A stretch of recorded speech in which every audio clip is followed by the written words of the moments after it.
जय श्री राम के उद्घोष के साथ आज बजरंग दल के पूर्व राष्ट्रीय संचालक प्रकाश शर्मा ने लोकसभा चुनाव में अपने नामांकन की खबरों को विराम दिया है।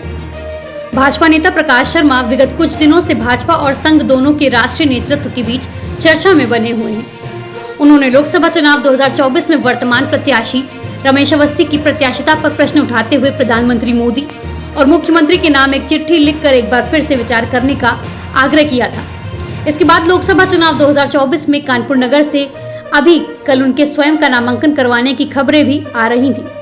इसी कड़ी में आज उन्होंने अपने साथी कार्यकर्ताओं के साथ सिद्धेश्वर हनुमान मंदिर शिवाला में एक बैठक कर सभी से ये राय मांगी कि उनका नामांकन करवाना उचित रहेगा या फिर नहीं, जिस ओर उनके कार्यकर्ताओं ने एक मत से उनके नामांकन न करवाने की गुजारिश की और पार्टी की अखंडता को बनाए रखने की अपील करी। वहीं पार्टी की तरफ से 4 लोगों ने उनसे संपर्क किया था, जिसके बाद उन्होंने अपने नामांकन पर अंतिम फैसला आज इस बैठक में अपने कार्यकर्ताओं के बीच लिया है। उनको मनाने में प्रांत प्रचारक श्रीराम जी, प्रांत संचालक भवानी जी, प्रकाश पाल और शिवराम सिंह की अहम भूमिका रही। आपको बता दें, प्रकाश शर्मा ने अपने संबोधन में बताया कि किस प्रकार उन्होंने और उनके साथ जुड़े इन कार्यकर्ताओं ने राम मंदिर आंदोलन में अहम भूमिका निभाई है। विगत 40 वर्षों से विश्व हिंदू परिषद से जुड़े रहकर उन्होंने अनेकों चुनाव में अनेकों प्रत्याशियों को जिताया है और विपक्षियों को हराया है।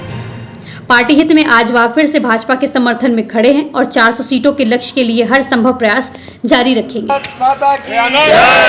जय श्री राम। जय श्री राम। जय श्री राम। जय श्री राम। जय श्री राम। जय श्री राम। आप सभी अत्यंत प्रिय कार्यकर्ताओं का आज के पंचायत में स्वागत है। आप सबको मालूम है, हम जहाँ बैठे हैं यह श्री राम जन्मभूमि के आंदोलन का एक केंद्र बिंदु रहा है और किसी मायने में अगर ये कहा जाए कि आंदोलन का संचालन भी यहीं से होता रहा। राम जन्मभूमि आंदोलन में जिस प्रकार का वातावरण यहाँ उत्पन्न किया, उसका राजनीतिक परिदृश्य भी पूरे देश में दिखाई दिया। अगर भारतीय जनता पार्टी 6 साल पहले सत्ता में रही केंद्र के, या उसके पहले उत्तर प्रदेश और अनेकों प्रदेशों के सत्ता में रही, या आज भी 10 वर्षों से केंद्र में भारतीय जनता पार्टी की सरकार है, तो उसका एकमात्र आधार श्री राम जन्मभूमि का आंदोलन है। हिंदू हृदय सम्राट पूजनीय अशोक सिंघल जी के नेतृत्व में विश्व हिंदू परिषद के माध्यम से श्री राम जन्मभूमि आंदोलन ने किया और इसलिए हम में से अधिकांश लोग, हम में से बहुत से लोग आज भारतीय जनता पार्टी के काम में भी प्रत्यक्ष रूप से हैं। लगभग 37-38 वर्षों तक विश्व हिंदू परिषद का कार्य करने के बाद 2014 में मैं भी भारतीय जनता पार्टी में रहा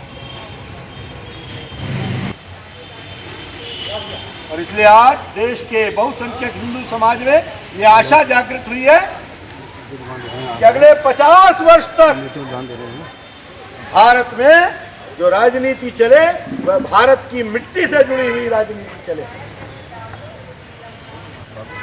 हम सब जानते हैं 2024 का चुनाव सामने है।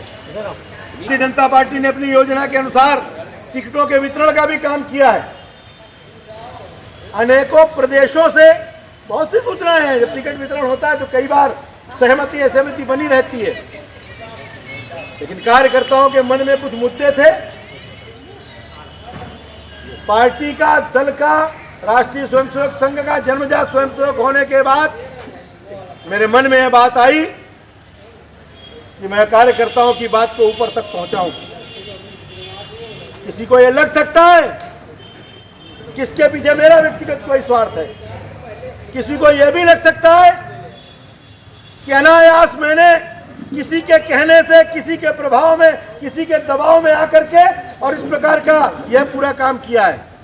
लेकिन आप सब में से बहुत से अनेकों कार्यकर्ता ऐसे हैं जो मेरे साथ तब से जुड़े हैं जब किसी की उम्र 10 साल थी, किसी की उम्र 11 साल थी, किसी की उम्र 15 साल थी।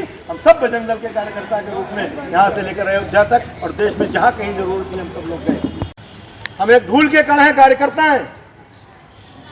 व्यक्तिगत मान अपमान के लिए कभी जीवन में न काम किया है न करेंगे, लेकिन ऐसा भी कोई काम नहीं करेंगे कि ऐसे लोग सत्ता में बैठ जाएं जिन्होंने इमरजेंसी में हमारे माप दादाओं की नाखून खिंचवा लिया, या ऐसे लोग बैठ जाए जिन्होंने निहत्थे कार सेवकों को गोली से भूनने का काम किया। इसलिए आप सब कार्यकर्ताओं को मैं मत आमंत्रित करता हूँ। आप सब लोग बीच में थे, आपका जो मत है मैंने आपको बता दिया।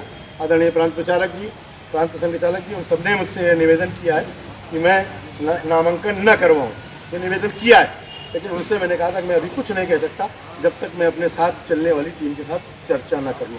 और इसलिए हम सब बैठे, उसके बाद में प्रेस में अपनी बात रखें।